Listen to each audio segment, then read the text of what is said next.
Hello everyone and welcome back to this podcast. So today we're joined with a very special guest. We're joined by football commentator and journalist Rob Daly. So thank you, Rob, for being here today. Very much appreciate it. No, it's great. I've had a fun day with everyone and it's nice to be chatting a bit of football at the end as well, Kate. So yeah, thanks for having me. So just to, if people don't know, Rob is a journalist in sports, works for Tottenham and just loads of other stuff. So you want to just give us a brief summary of what it is that you do? Yeah, so most of my work now is football commentary. I work for Spurs for their club TV, so Spurs TV, and then a TV channel called Premier Sports. Cover the Bundesliga, which is shown on Sky, the German football league, and then I work for like UEFA on the Champions League and a couple of other pieces. I'm freelance, so I work for loads of different people, and I've been doing this for nearly 18 years, which I actually can't really believe. But yeah, it's true. So how did you start? What did you do? Work experience, interns? How did you get into this? Yeah, so I wanted to be a journalist. I knew I wanted to be a journalist, but I did not want to be, and I wanted to be a commentator when I was a kid. And so I was writing to newspapers thinking I wanted to be a written journalist, but the only people who got back to me were a radio station. And they said, do you want to come in? And then as work experience, I was only work experience.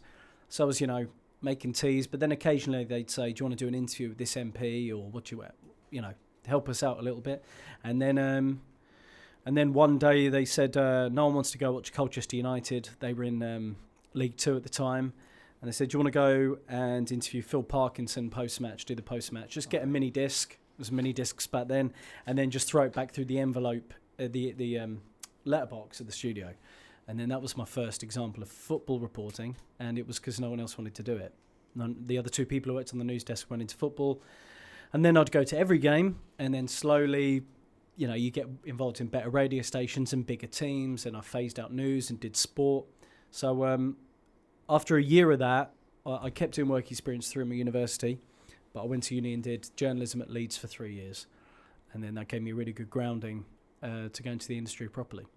So you mentioned you've done reporting and commentary. So what would you say is your standout moment in commentary? What's been your favourite moment? There's been some really good ones. Lucas Moura against Ajax in 2019 when he scored a second half hat trick in the Champions League. That was a good one. And then as I was mentioning to you earlier, the Steven Bergwijn commentary on against Leicester is the first moment where I've had a piece of commentary properly blow up. I mean, it was by commentary standards, it was very unusual in my career, but I was at City QPR for the 3-2, and when Aguero scored, I did the commentary on that moment. There's been quite a few, even little moments, like I did a Chesterfield 5-5 draw with Crewe, that I can remember almost everything about that game. It was one of the best games I've ever seen, and I'm just as fond of that game as I was of being at the 2006 FA Cup final, the Gerrard final against West Ham. So there's been loads of great games. I've been really lucky. For some reason, I've hit these iconic matches in my career. But for being in person at a game, City QPR was insane. Yeah, walk us through it. How did you find that? Moment. It was completely mad. I mean, it really felt like in the bowl, the stadium, it felt like everything had completely unravelled. The context before the game was that City were going to win the league. They were playing one of the worst teams in the country in QPR. And then everything just went wrong. They took the lead first half, Zabaleta scored, and you're thinking, here we go. The party had started, basically. Yeah. And I was working for Man City's club TV at the time. I was only freelance, it was just they let me do a few games here or there. And then the sucker punch of the two goals from QPR. And you thought, oh, this is it's not going to happen. Fergie's going to do it again. It's really going to unravel. And the whole atmosphere was horrific. It was like people mourning. Well, they thought it was going to be the long end for it to claim a league title for the first time in decades. And then it just went completely mad. The Dzeko goal, you thought it's consolation. It raised the atmosphere a little bit, but it didn't feel like... It felt like it was over by that point. And then on the commentary, you can still find it. There's, it's in lots of places, but... I did say this weird thing about Aguero, if anyone could do it to him.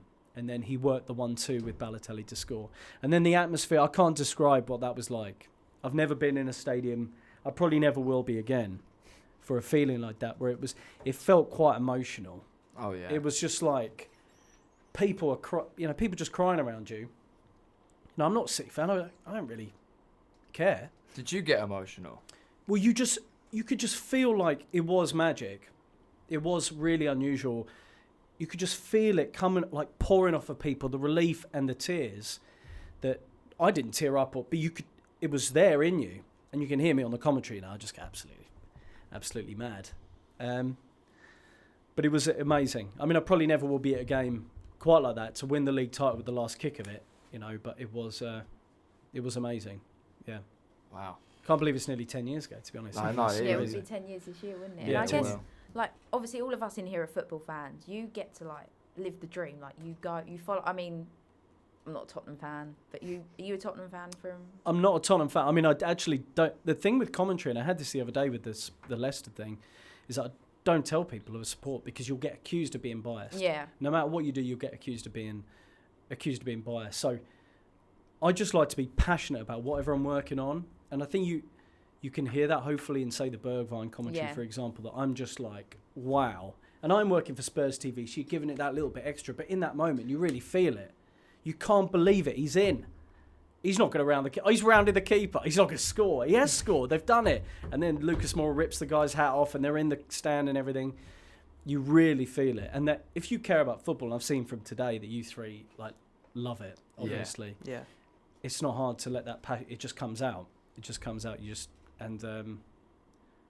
came out on that moment and on the Aguero moment and on a few others as well.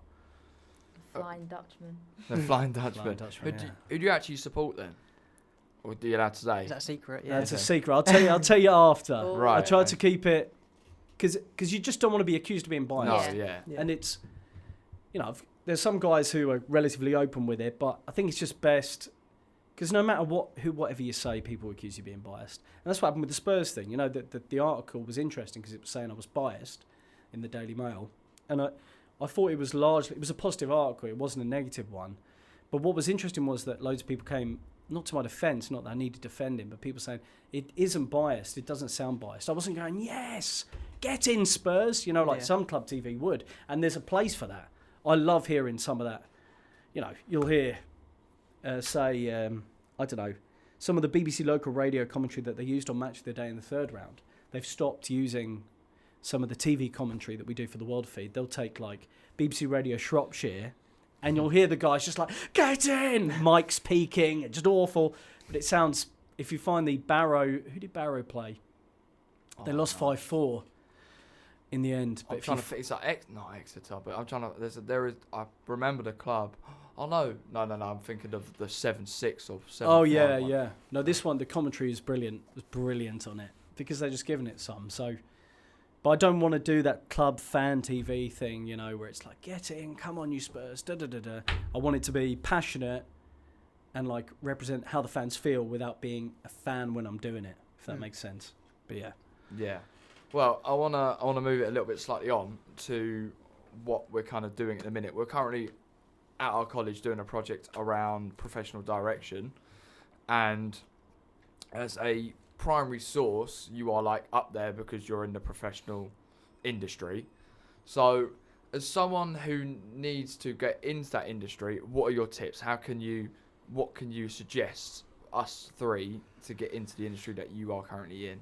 Yeah, well, I think some people are very snobby about work experience. They are, and there is very much a culture now where companies will take the mick a little bit with people who are willing to work for free. Companies will always push their luck a little bit and try and get you to do a bit more if you are enthusiastic and keen and willing to work for free. Mm-hmm. So you've got to know there's a little bit of a boundary. Sometimes you might have to push back because you're like, I do need to earn some money or whatever it might be. But I think work experience was the best thing I did. And you need to be in potentially you might need to be in a privileged position whereby, say you're living at home and you're not having to pay the rent, which was my case. Mum and Dad let me stay at home for a year.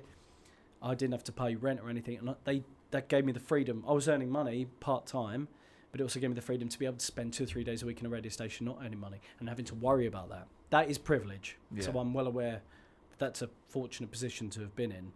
But work experience is really good because if you're enthusiastic and you're in there, they'll just get you doing stuff. And you just need to know how to... Say, do you use Burley? I don't know if you guys use Burley. No. Burley's like a piece of software. It's like a news for compiling news bulletins and playing audio clips, industry standard. It used to be anyway when I was in radio.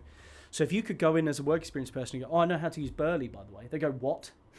Brilliant. Can you cut all this audio? They'll just get you doing stuff. And then soon enough, they might actually pay you for a shift, and then suddenly you're in. You're boom, boom, boom, boom. I think it's really good to have your legal stuff sorted out as a journalist. I don't know how much legal law stuff you do in terms of libel, defamation, this kind of thing on your course. We haven't done a lot. Yeah, If you don't do a lot, I would strongly recommend, if you're not going to go do a degree or go, on a specific journalism course, try and do a little 3-month. You can get these 3 months ones where you can get your sort of qualifications, because you need to know what you can and cannot say about Mason Greenwood on air. Yeah. And what you can say now is absolutely nothing. So what I have noticed happening is that there will be pundits who, and it will be ex-players maybe, who don't have that legal background, who are put on radio stations and will say something that could prejudice a trial. Mm-hmm. This isn't just like, oh, we're a radio station, we don't want to touch that controversial subject. So no. You could prejudice the actual trial of someone being convicted or not. In any case, I'm not talking about Mason Greenwood here, I'm talking about anything. So you need to have that almost to know what you can't say. It's really important. Some people don't do it, they get in the industry and they could say something so clumsy on air, something mildly defamatory, and the radio station could get that case thrown out, because what a lawyer can do is go in and go, well, you can't prosecute my client because how on earth can they have a fair jury? Because on radio stations they've been saying X, Y and Z about my client. They've prejudiced the jury. They can't possibly get a fair hearing. It's thrown out. That can really, really happen. So I can't remember all my legal training.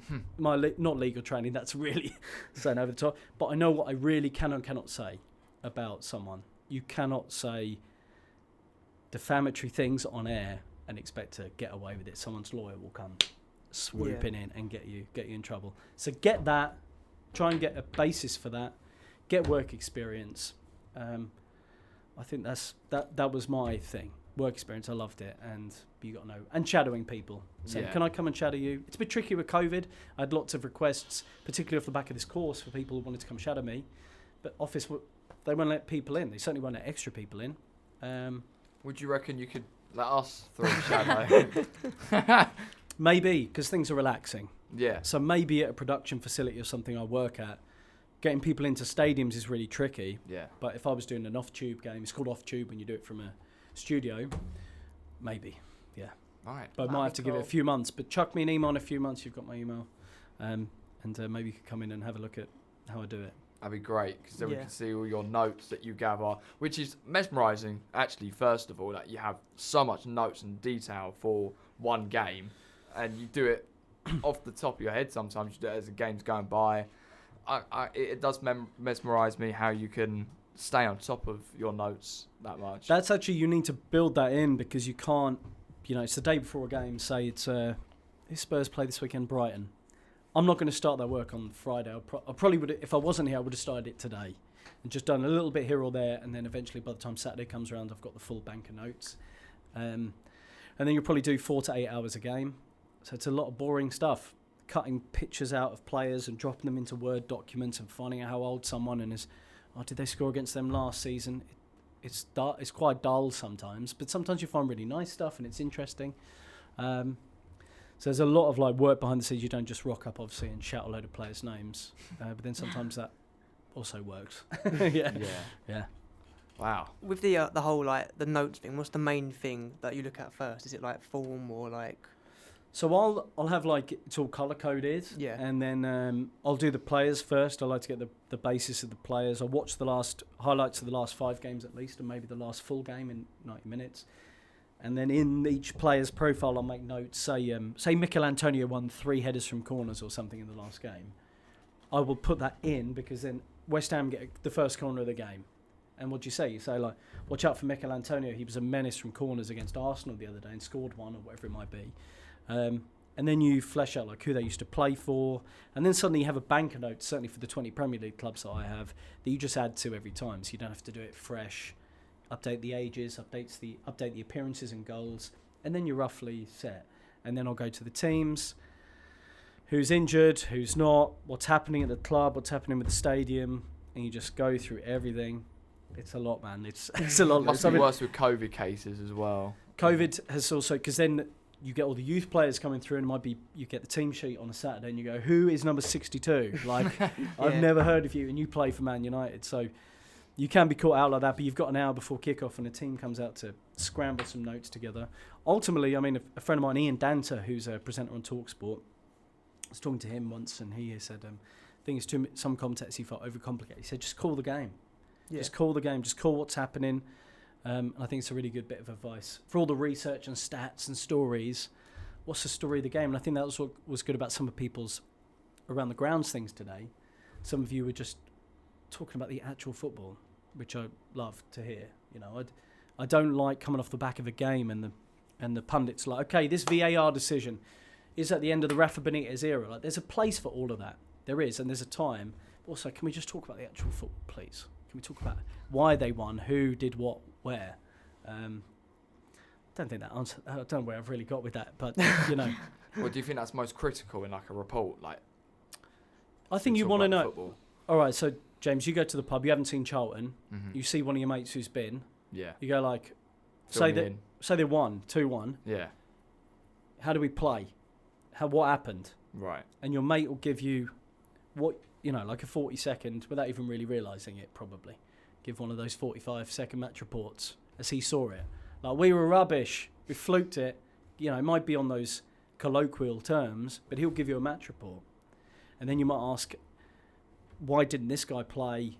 You know, what about that goal? Blah, blah, blah. And then eventually you'll start going, oh, this manager, he's not cut out, is he? We need a new goalkeeper. Are we going to get anything done in January? And that's how the conversation flows. So I think in the immediate aftermath of a match, let's talk about the football. And then if there is a headline, like, say, Norwich, we were talking about Norwich earlier, weren't we, Katie? I was on the commentary for Norwich Everton for a TV channel in Ireland. So their focus was on Adam Eder, scoring his first ever Premier League goal, Ireland striker. So I was just going big on Eder. We were saying, like, Eder mania, all this ridiculous stuff. It was really fun. But then at full time, I was like, is that the last game for Rafa Benitez? They were awful. So it's a mix. It's all this editorial stuff we've been going through today. What's the headline? And you're just trying to get to what you think is right.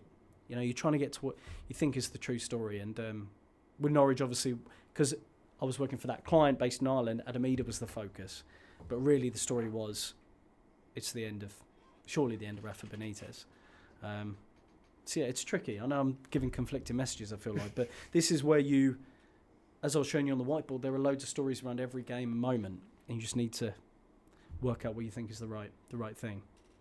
As I say, with the different clients and that, do you do it differently? It's like with Spurs, you do it differently how would it be different then? So that's a really good question, because as I tried to illustrate a little bit with the exercise we did today about the newspaper, they're working for the school newspaper. Yeah. You've got to think about your demographic, and your demographic in that case is obviously the students of the school. So the headline is that. If it's like for some educational monthly newsletter, obviously the headline would be about the new education methods. So even with football commentary and broadcasting, you tailor it slightly. Obviously, when I work for Premier Sports, you're completely down the line. It's Liverpool Palace. It's as good if it's really exciting. An underdog story. If Palace win, if Liverpool win, big win in the title race, you play it evenly. With Spurs, you definitely give it a little bit more. The focus is on Spurs, I'd say, rather than being biased. You definitely don't lie to your audience. You don't say Spurs are playing really well if they've been awful. You find a way maybe to soften the blow a little bit. Like if you were watching Chelsea TV, right? And they were like, just going, Chelsea have been, or you're losing at Spurs, say. I mean, it's been a long time since that happened. But they're like, how bad have they been? You as a fan don't want to hear it. Yeah. You know, you might be feeling it, but you don't want to just be dragged down. You want a little bit of some kind of positivity or hope or passion. So you do just tinker it a little bit. And then also you've got things like you're doing it for an international market. So I remember doing a Nigeria match for the world feed. A world feed's when you do it for an international audience, and TV channels, ESPN can pick it up in America, beIN Sports can pick it up in the Middle East or whatever it might be. And I said, on comes, it was, have Charlton had a Nigeria international recently? No. Who went to Rangers? Did someone go to Rangers? Joe Rebo. Rebo, yeah. Yes, so I did his debut, and I said, something like, was he still a Charlton player then? He might have been at Rangers already by that point. But What year was it? I don't know, 3 years ago or something? 2019 he transferred. Yeah, so it was around then. So I said, I forget where he's from. He might be from Croydon. He's a South London kind of boy. And I said, I'm from Croydon. And my producer came in and said, well, you're talking to an audience in Lagos and Miami. They don't know where Croydon is. They know where London is. Yeah. And if I was doing it for Sky Sports, I might be like, he's from Croydon or he's from Peckham or wherever. But you've got to think when it's an international audience, and we do it as well with the Bundesliga, there's not one Premier League. There are other Premier Leagues. There's like the Belarusian Premier League and the Russian Premier League. So when you say, let's have a look, Wout Weghorst has moved to the English Premier League, to Wolfsburg. There's little tweaks you do like that for each audience. They're really boring, but you do have to think, does someone in Lagos is a good example because they're a football mad country, would they know what I'm talking about? So there's all different ways you tinker it. Okay, cool. I was just going to say, before we wrap this up, because we are running out of time just a little bit, what is like your main goal? Is there something that you want to achieve, or do you think you've kind of already... No, I'd love to do, work for Match of the Day. Yeah. Would be excellent. I mean, the way that TV rights are shifting and the fact you can watch the highlights a minute after full time on YouTube and on your phone means that Match of the Day's got a different place now. It's not like when I was young, it was like you needed to wait for Match of the Day to see the goals. There was no other way of seeing it. So it was like, right, I'm staying up till 10:30. So Match of the Day's got a slightly different place now, but it's still such a cornerstone of football viewing. I mean, I don't know if you guys still watch Match of the Day. Or It's just so iconic. It is iconic. And like you don't need to watch Match of the Day to see the goals, do you? You can watch them on your phone or you can find them. Yeah. Some dodgy stream or whatever. But there's something about it that's still like an important part of football culture in this country. If not, it would be like doing live games for Premier League for Sky or something like that. And to do a World Cup, to commentate on a World Cup final, obviously, there's loads, Katie. This winter. Go on then. You can do it. Yeah, I don't think that's happening. I think I'm going to have 6 weeks off, I think. I don't think I'm going to be able to get any work for that. It's very competitive, around the Euros and the World Cup and everything to get actual commentary work. But one day. There's loads I want to do, still in the industry. So hopefully make it happen. Yeah. Well, thank you for coming in and talking to us today, Rob. We really appreciate it. Thank you. Yeah, thank you. Yeah, just what you've spoken about us, learnt so much. So really appreciate it. That's good, and I've had a lot of fun with everyone. I think it's like clear that this course gets really good people and people are really passionate, and I hope that everyone knows that from what I'm saying that the industry is accessible. Yeah. It might feel intimidating and big. I don't know if it actually does to you. Like, it does feel intimidating. It feels like far away and yeah. London-y or something. I don't know what it might feel like, but it is accessible. There are ways in. You can answer the phones for radio stations and TalkSport and teach yourself how to use Adobe Audition or Premiere, and you'll have value and people want to hire you. And if you turn up on time, you'll do all right just doing that. Some people don't turn up on time, so I think there's going to be a lot of people working in the industry from this course actually. And the other thing I'd say about this radio station is just use this as much as you can. This is gold dust having this here. Very good place to practice, mock up, even practice doing like around the grounds type shows. Yeah. And get that little bit of pressure where Katie's saying to you like, Lewis, we'll come to you in 30 seconds. People wouldn't be listening to hear for the Chelsea score, but you can practice and do all this stuff. I mean, I don't know how it works, but you've got a great facility and thanks for having me, and I'll stop talking now. No, it's been an honour, so thank you. Cool, thanks guys. Thank you. Right. Cheers.